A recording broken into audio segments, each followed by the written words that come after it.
உன்னை காப்பாத்தி காப்பாத்தி வச்சிருக்க மாதிரி இருக்கு. புரியுதா? அப்பா, சௌந்தர்யா சொல்றத பார்த்தா ஜெஃப்ரியோட ஆட்டம் இவ்வளவு கேவலமாவாடா இருக்கு அப்படிங்கிற அளவுக்கு என்ன வந்துட்டு என்னையே யோசிக்க வச்சிருச்சு. இவ்வளவு கேவலமா வந்துட்டு நம்மளே என்னடா இவ்வளவு நாள் வந்துட்டு யோசிச்சுக்கிட்டு இருந்தோம். மக்கள் மத்தியில கூட எவனுக்கு இது தோணல, உள்ள இருக்கவங்களுக்கு இப்படி தோணுச்சாடா அப்படிங்கும் போது ரொம்ப ஆச்சரியமா தான் எனக்கெல்லாம் பட்டுச்சு. சௌந்தர்யா வந்துட்டு பேசிட்டு இருந்தாங்க பாருங்க. இப்ப வந்துட்டு லைவ்ல பாத்தீங்கன்னா நாமினேஷன் யாருக்கு கொடுக்குறது, டைரக்ட் நாமினேஷன் யாரு கொடுத்தது அப்படிங்கிற மாதிரி வந்துட்டு சொல்லியிருந்தாங்க. நாமினேஷன் ப்ரீ பாஸ் வந்து ஜெஃப்ரி கொடுத்திருந்தாங்க. ஓகேங்களா, ஜெஃப்ரி கொடுத்திருந்தாங்க. அதெல்லாம் வந்துட்டு கண்டிப்பா வந்துட்டு ஓட்ல வந்துட்டு என்ன பண்ணானுங்க தெரியுமா, அந்த ஓட்டுல வந்துட்டு கள்ள ஓட்டா போட்டு விட்டானுங்க.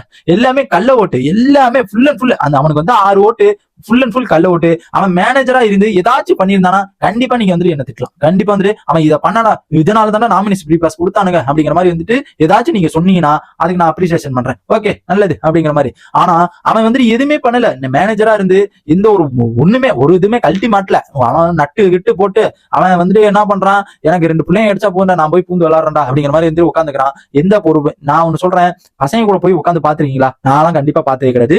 எப்ப சாப்பிடறதா இருந்தாலும் சரி எல்லாமே வந்துட்டு நம்ம பிள்ளைங்க பிள்ளைங்க பிள்ளைங்க அப்படிங்கிற அளவுக்கு வந்துட்டு அவன் இருக்கிறான். ஓகேங்களா, இப்ப வந்துட்டு நம்ம சௌந்தர்யா வந்துட்டு நம்ம ஜெஃப்ரியை பத்தி பயங்கரமா வந்து சொன்னாங்க. ஆனா பயங்கரமா அவனுக்கு சொன்னாங்க, ஹவுஸ்மேட்டை பத்தி சொன்னாங்க. அது எல்லாமே அவங்க சொல்லும் போதுதான் கண்டிப்பா எனக்கு தோணுச்சு.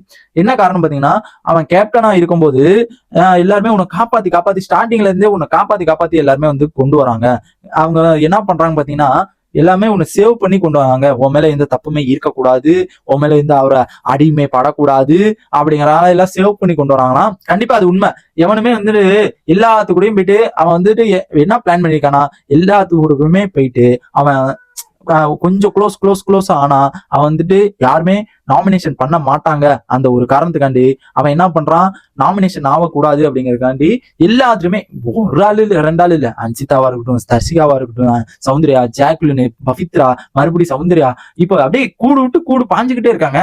அந்த இது அவங்க வந்துட்டு எல்லாத்துக்குமே சேர்ந்துட்டு நீ இருக்கனால எல்லாருமே உன்னை சேவ் பண்ணி காப்பாத்தி காப்பாத்தி கொண்டு போயிடுறாங்க அப்படிங்கிற மாதிரி நம்ம சௌந்தர்யா வந்துட்டு செம்மையான ஒரு இதை வந்து சொல்றாங்க. இன்னொரு நியூஸ் வந்துட்டு என்ன சொன்னாங்கன்னா, நீ கேப்டனா இருக்கும்போது நானே உன்னை காப்பாத்தினடா. நானே வந்துட்டு நீ என்ன சொல்லியிருந்த, நம்ம இந்த வாரம் வந்துட்டு டாக் சவுண்ட் கேட்கவே கூடாது அப்படிங்கிற மாதிரி நீ சொன்ன. ஆனா நான் வந்துட்டு என்ன பண்ணேன்னு பாத்தீங்கன்னா, தூக்கம் கண்டிப்பா அப்படியே எனக்கு தூக்கம் ரொம்ப வந்துச்சு.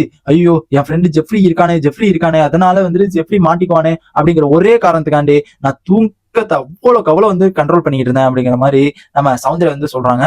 சௌந்தர்யா, உனக்கு வந்துட்டு இவ்வளவு கேவலமா இருப்பேன்னு நான் எதிர்பார்க்கல. என்னன்னா, ஒரு ஃப்ரெண்டுக்கு ஒரு கப் எடுத்து கொடுத்துருவியா, இல்ல கப் எடுத்து கொடுத்துருவியான்னு கேட்கறேன். உனக்கு தூக்கம் தான், நீ தூங்குமா, கப் எடுத்து கொடுக்குற மாதிரிதான் அப்படியே ஃப்ரெண்ட்ஷிப் ஜோன் அப்படியே அங்க ஃப்ரெண்ட்ஷிப் ஜோன்னா அது உடைக்கவே முடியாது போல இருக்கு. அதனாலதான் ஒரே வாரத்துல உடைச்சிட்டு நம்ம தலைவன் வந்துட்டு ரயனையும் சௌந்தர்யாவும் போயிட்டு ஜெஃப்ரி நாமினேஷன் பண்ணிவிட்டான். இது உங்களுக்கு தெரியாது. தெரிஞ்சிருந்துச்சுன்னா என்னங்க, அப்படி அவோ கைய வாயில வச்சுட்டு இருப்பீங்க. அப்படிதான் இருக்குது. ஏன்னா அவன் பண்ணது எல்லாமே safe game, full and full அவன் பண்றது எல்லாமே சேஃப் கேம்.